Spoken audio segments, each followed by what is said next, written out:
Hey, my name is John Clayton, and I'm looking forward to working on music for the Clayton-Hamilton Jazz Orchestra and CÉCILE McLORIN SALVANT for our upcoming concerts. And I thought I'd share with you some of the process of writing arrangements. I don't always write from the piano. Sometimes I use my bass as reference.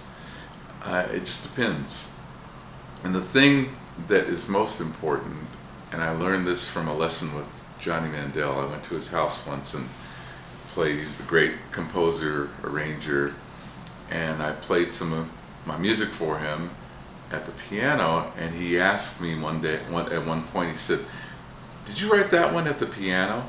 And I thought, I think I did.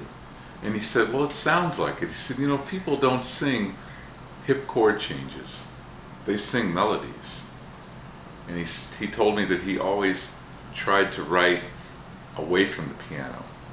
And that was a huge lesson for me.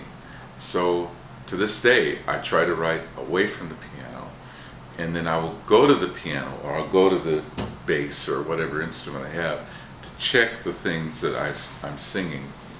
So when I'm working on this music for CÉCILE with the Clayton-Hamilton Jazz Orchestra, of course I have to learn the song. You know, I have to know the melody, I have to know the chord changes and all the accompaniment.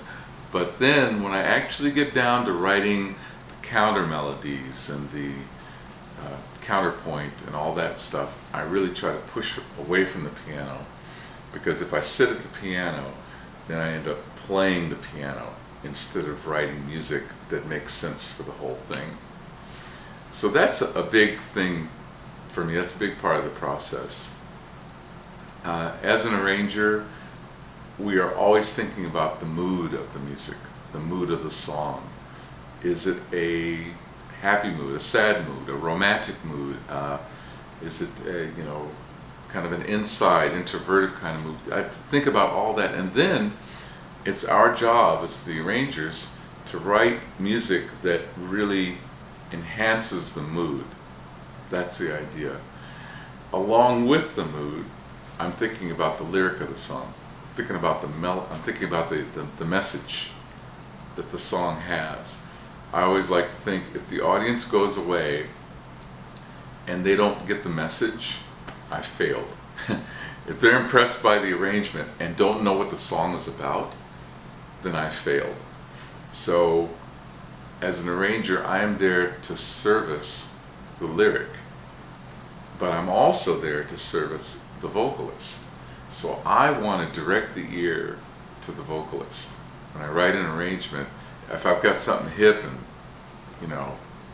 whatever, fast and big and loud or whatever, it might be appropriate, but it might also be in the way of directing the ear to the vocalist. So I think about that mood, and I think about the message of the song, but I also think about where I want to direct the ear to to all of those things that are going on. So armed with those things, that's when I start. I just kind of keep thinking about those things, and then I have a CÉCILE McLORIN SALVANT who is so marvelous that she kind of makes it easy for me to do those things. But that's how I get started when I write an arrangement.